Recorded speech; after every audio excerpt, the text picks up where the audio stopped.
In a small-town stadium, where families gathered to enjoy America's favorite pastime, no one could have predicted that a simple baseball game would become the starting point of one of Arkansas's most haunting mysteries. A mother's brief moment of distraction, a child's innocent play, and a series of disturbing clues would lead to nearly 3 decades of anguish, until the truth finally emerged in the autumn of 2024. Morgan Nick was born on September 12, 1988, in Ozark, Arkansas. She was a bright, vibrant child who brought joy to everyone around her. Shortly after her birth, her parents welcomed a son, and a year later, another daughter completed their family. Morgan's relationship with her younger siblings was nothing short of extraordinary. She would spend countless hours playing with them, reading them stories, and serving as their personal role model. Even at such a young age, Morgan displayed remarkable responsibility and compassion. When she was just beginning to master reading herself, she would carefully sound out words from children's books, determined to share bedtime stories with her little brother. Her love for animals was evident from her earliest years, and she would often declare her dream of becoming a veterinarian, a dream that, tragically, would never come to fruition. Morgan's involvement in the Girl Scouts provided her with opportunities to explore her creativity through crafts, develop an appreciation for nature during outdoor expeditions, and forge lasting friendships with other young girls. Despite her parents' divorce when she was 6, Morgan maintained a strong relationship with both parents, regularly spending quality time with her father. On the evening of June 9, 1995, a decision that seemed ordinary at the time would forever change the lives of the Nick family. Colleen Nick, Morgan's mother, had initially hesitated when a family friend invited her to a Little League baseball game in Alma, Arkansas. The stadium was nearly 30 miles away from their home, and it was already going to be a late Friday evening. After some consideration, she decided it might be a pleasant opportunity for some mother-daughter bonding time with 6-year-old Morgan. Leaving her younger children in their grandmother's care, Colleen and Morgan made the drive to Alma's Wofford Field. The summer evening was warm and humid, typical for Arkansas in June. The stadium lights illuminated the field as approximately 300 people filled the bleachers, a mix of proud parents, excited siblings, and community members who had come to support their local team. As Colleen settled into the bleachers with her friends, Morgan, like many children her age, quickly grew restless with the slow pace of the baseball game. The summer twilight was setting in, and the magical sight of fireflies beginning to emerge caught the young girl's attention. It wasn't long before 2 children Morgan recognized from previous community events approached her, inviting her to join them in catching fireflies near the parking area. Colleen's maternal instinct initially made her hesitate. They were in an unfamiliar town, and the evening shadows were growing longer. But several reassuring factors helped her make what would become a fateful decision. The children were known to them. The area where they planned to play was still within clear view of the bleachers, and local parents assured her that their own children regularly played in that same spot during games. With reluctance that would later turn to crushing regret, Colleen gave Morgan permission to join the other children. She watched as her daughter, wearing a green Girl Scout shirt, blue denim shorts, and white tennis shoes, ran off with her newfound playmates.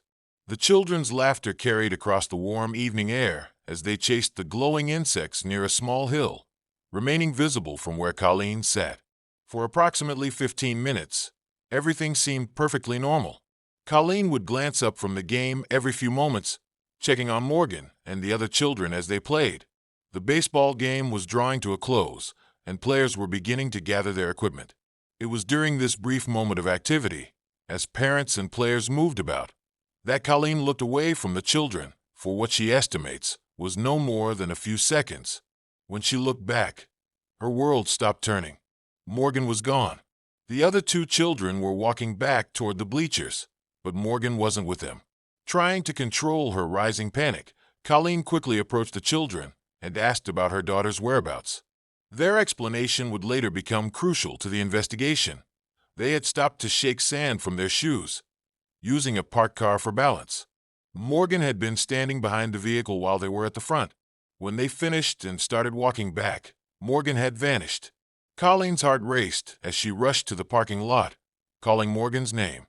The evening air that had been filled with the sounds of children playing and parents chatting was now pierced by a mother's increasingly desperate calls. She checked their car, looked under nearby vehicles, and scanned the growing darkness for any sign of her daughter's green shirt or blonde hair. It was during these frantic moments that the two children shared a detail that would haunt investigators for decades. While they were playing, they had noticed a man standing near a red pickup truck. He had been watching them, occasionally glancing between the children and the baseball stadium. The man had even spoken to them briefly, his words lost to memory, but his distinct country accent remembered. At 10:45 p.m., exactly 6 minutes after Colleen first noticed Morgan's absence, the Alma Police Department received the call that would launch one of Arkansas's most extensive missing persons investigations. No one present at Wofford Field that evening could have imagined that this disappearance would remain unsolved for nearly 3 decades, or that the truth, when it finally emerged, would be more disturbing than anyone could have anticipated. As police officers arrived at Wofford Field, the once cheerful baseball stadium had transformed into a scene of mounting tension and fear. The initial response team immediately recognized the gravity of the situation, particularly given the suspicious circumstances described by Morgan's playmates. Through careful questioning of the children, investigators were able to compile a detailed description of the man they'd noticed.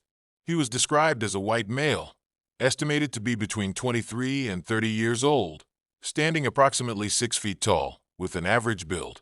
What made the description particularly distinct was his appearance.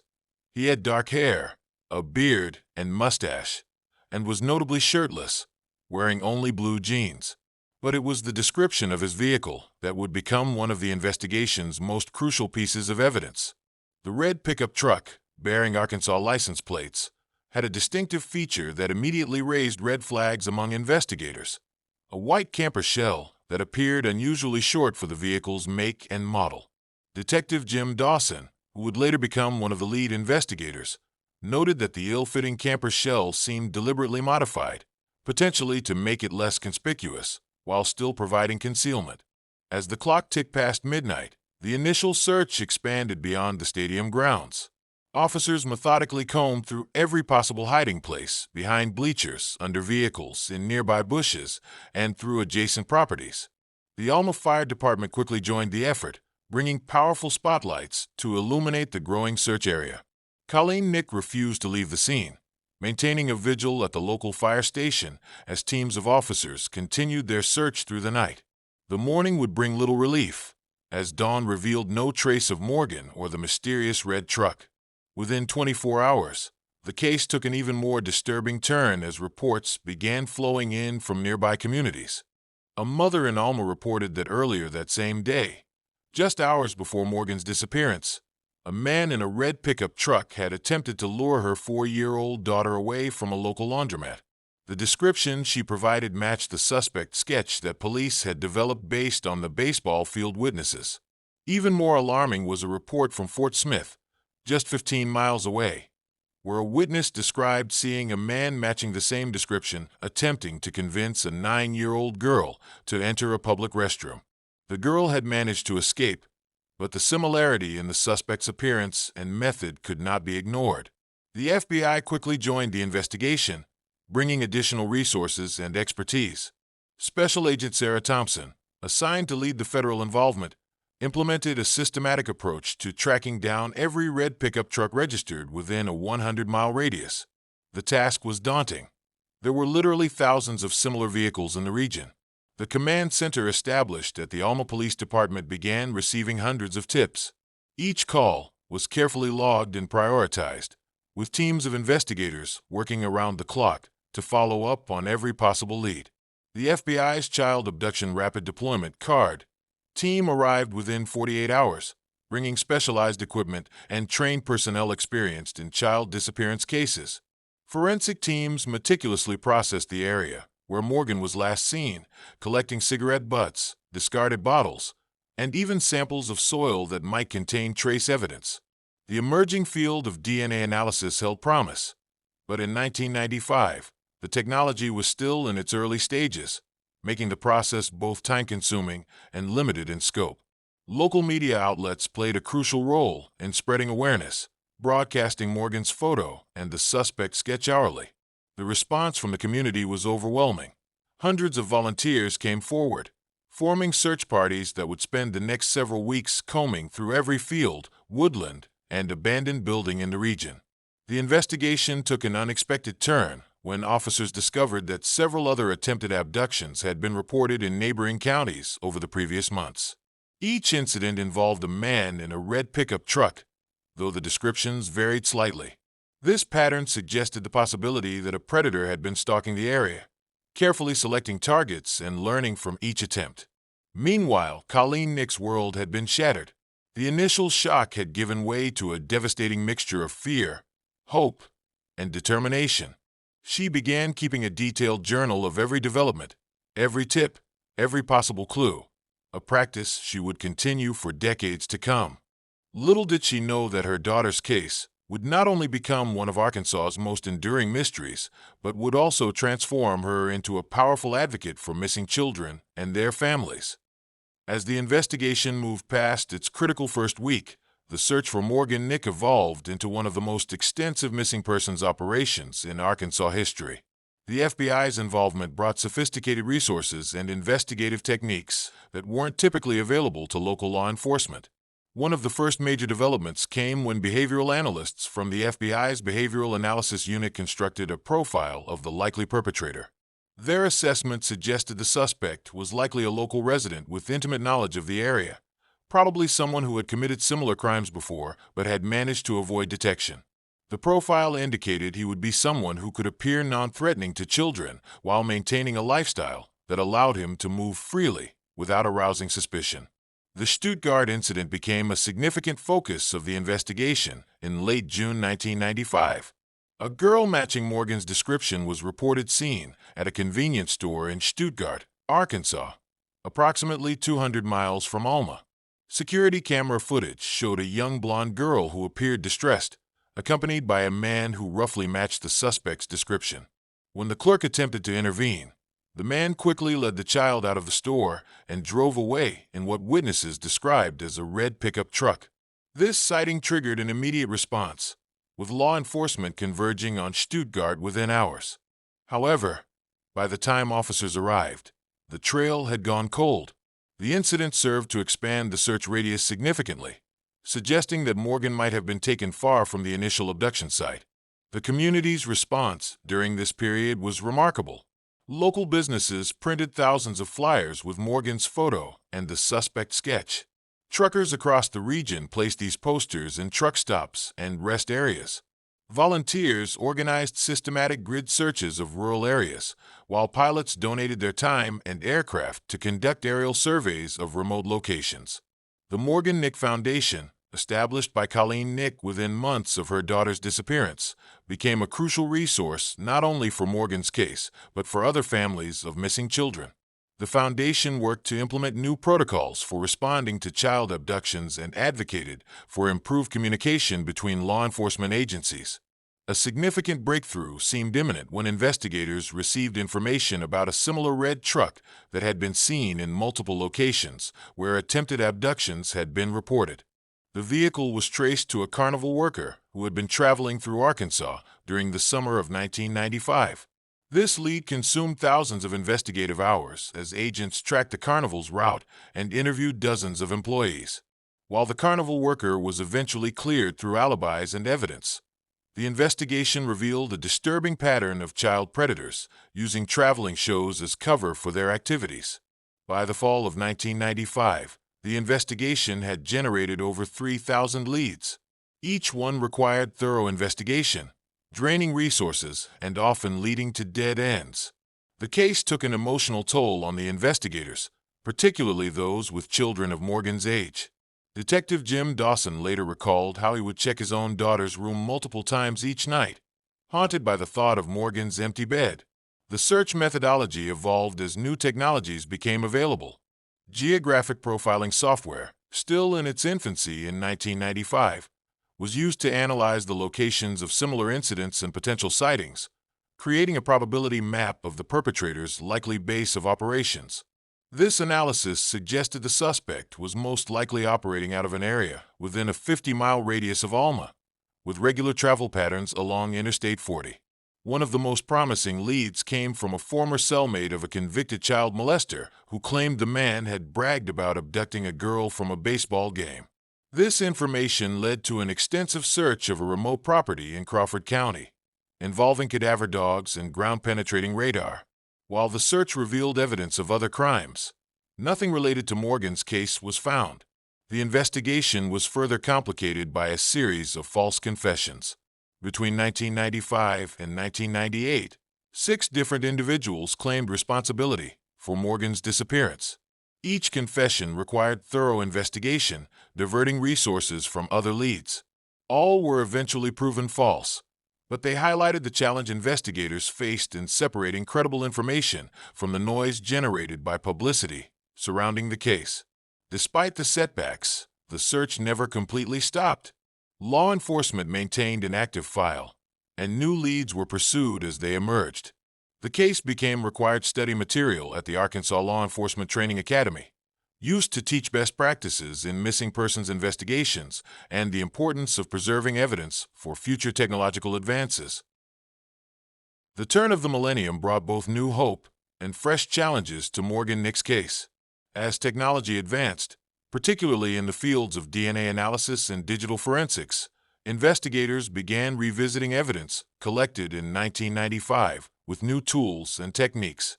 The Morgan Nick Foundation, under Colleen's leadership, had evolved into a powerful force for change in how missing children cases were handled. The organization worked closely with the National Center for Missing and Exploited Children, NCMEC, to produce age progression images of Morgan every 2 years. These images, created by forensic artists using advanced software and family photos, showed how Morgan might look as she grew older. Each release of a new age progression image brought renewed media attention and fresh leads. One of the most significant developments came in 2002 when the FBI's Cold Case initiative adopted Morgan's case. This program brought new resources and a fresh perspective to the investigation. Agents began digitizing the thousands of paper files, creating a searchable database that allowed them to identify patterns and connections that might have been missed in the initial investigation. In 2003, investigators received what seemed to be a breakthrough when a woman in Texas reported that her ex-husband had behaved suspiciously around the time of Morgan's disappearance. He had owned a red pickup truck matching the description and had unexpectedly left Arkansas shortly after June 1995. The lead prompted an extensive investigation, including surveillance and DNA testing, but ultimately proved inconclusive. The case took an unexpected turn in 2010 when advances in DNA technology allowed for the re-examination of evidence collected from the baseball field parking lot. While most of the biological material had degraded over time, investigators were able to develop a partial DNA profile from a cigarette but found near where the red truck had been parked. This profile was entered into CODI's combined DNA index system, but initially yielded no matches. Between 2012 and 2015, investigators conducted a series of targeted searches based on data analysis of similar abduction cases. Using geographic profiling software that hadn't existed in 1995, they identified several areas of interest where a predator might have taken Morgan. These searches involved cadaver dogs, ground-penetrating radar, and teams of forensic archaeologists. While they didn't locate Morgan, these efforts did help solve 2 unrelated cold cases. The rise of social media brought both opportunities and complications to the investigation. The Morgan Nick Foundation's Facebook page became a valuable tool for sharing information and generating leads. However, it also led to a flood of false sightings and conspiracy theories that required investigation, straining already limited resources. In 2015, 20 years after Morgan's disappearance, the Arkansas State Police announced the formation of a dedicated task force to review the case. This team, composed of veteran investigators and new analysts, began a systematic review of every piece of evidence and witness statement. They employed new interview techniques with original witnesses, hoping that decades of maturity might help unlock memories that had been suppressed or overlooked. A significant development occurred in 2017 when advanced facial recognition software was used to analyze surveillance footage from various locations where potential sightings had been reported over the years. While this technology helped eliminate several false leads, it also identified 3 promising cases that warranted further investigation. One of the most heartbreaking aspects of the long investigation was its impact on Morgan's siblings. Her younger brother and sister, who were too young to remember her clearly, grew up in the shadow of their sister's disappearance. They witnessed their mother's tireless efforts to find Morgan while simultaneously trying to maintain a normal life for them. The case became part of their identity, shaping their career choices and life perspectives. By 2019, the investigation had generated over 10,000 leads. Each required evaluation and, if deemed credible, investigation. The case file had grown to occupy multiple rooms at the Alma Police Department, with additional materials stored in FBI facilities. Despite the passage of time, investigators maintained their commitment to solving the case, driven by advances in forensic science and the hope that someone would finally come forward with the crucial piece of information needed to bring Morgan home. The most significant breakthrough came when investigators began focusing on a series of similar crimes that had occurred in the region during the early 1990s. This analysis led them to examine the activities of Billy Jack Links, a previously overlooked suspect who had lived in the area at the time of Morgan's disappearance. The identification of Billy Jack Links as a prime suspect marked a turning point in the investigation. Born in 1935, Links had lived in Crawford County, Arkansas, for most of his life. His name had appeared in the original case files, but the significance of his connection to Morgan's disappearance wouldn't be fully understood for nearly 3 decades. 2 months after Morgan's disappearance, on August 9, 1995, Links had attempted to abduct a young girl in Van Buren, Arkansas, just 8 miles from where Morgan vanished. The similarity in method and location caught investigators' attention when they revisited cold cases in the area. The young girl in the Van Buren incident had managed to escape and immediately reported the attempt to police. Links was arrested but died in prison in 2000 while serving his sentence for that attempted abduction. The breakthrough came through advanced DNA analysis techniques that weren't available in the 1990s. FBI forensic scientists were able to extract viable DNA from evidence collected at the baseball field in 1995 and compare it with Links' DNA profile obtained from prison records. The results provided a crucial link between Links and the crime scene. Further investigation revealed that Links had worked at a jar factory near the baseball field and was intimately familiar with the area. He owned a red pickup truck that matched witness descriptions, including the distinctive ill-fitting camper shell. Former co-workers recalled his frequent absences from work and his habit of watching children's sporting events, despite having no children of his own. In 2023, investigators uncovered additional evidence when they searched property previously owned by Links. Using advanced ground-penetrating radar and forensic techniques, they discovered items that were linked to Morgan's disappearance. While the specific nature of these items remains part of the ongoing investigation, they provided enough evidence for authorities to officially name Links as Morgan's likely abductor in early 2024. The resolution brought mixed emotions for the Nick family and the community. While the identification of Links provided some answers, the fact that he died in 2000 meant that many questions would remain forever unanswered. The location of Morgan's remains, despite extensive searches of properties connected to Links, has yet to be determined. Colleen Nick's response to the breakthrough reflected both relief and ongoing determination. "Knowing who took Morgan doesn't end our search," she stated in a press conference.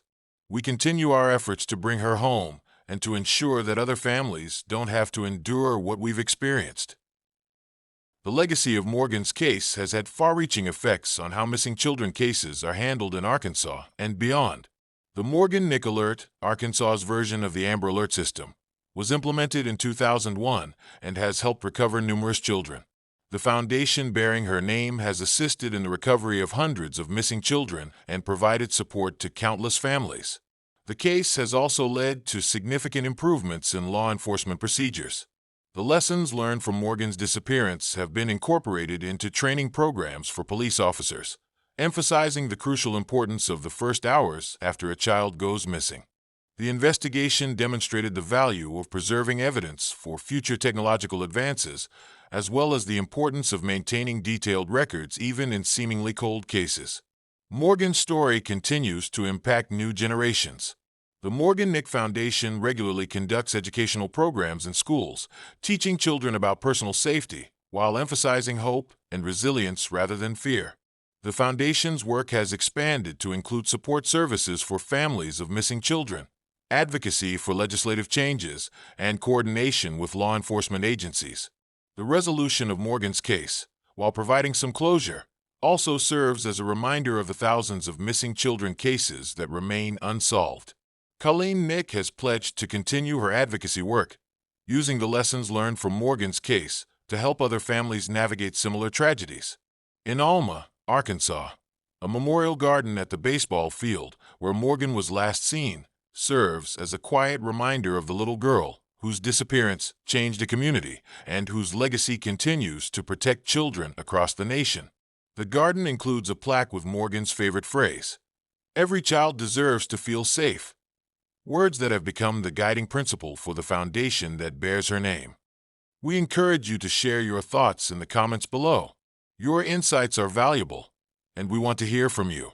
If you found this video informative, please like, comment, and subscribe to our channel for more content. Your support helps us continue to bring you stories that matter.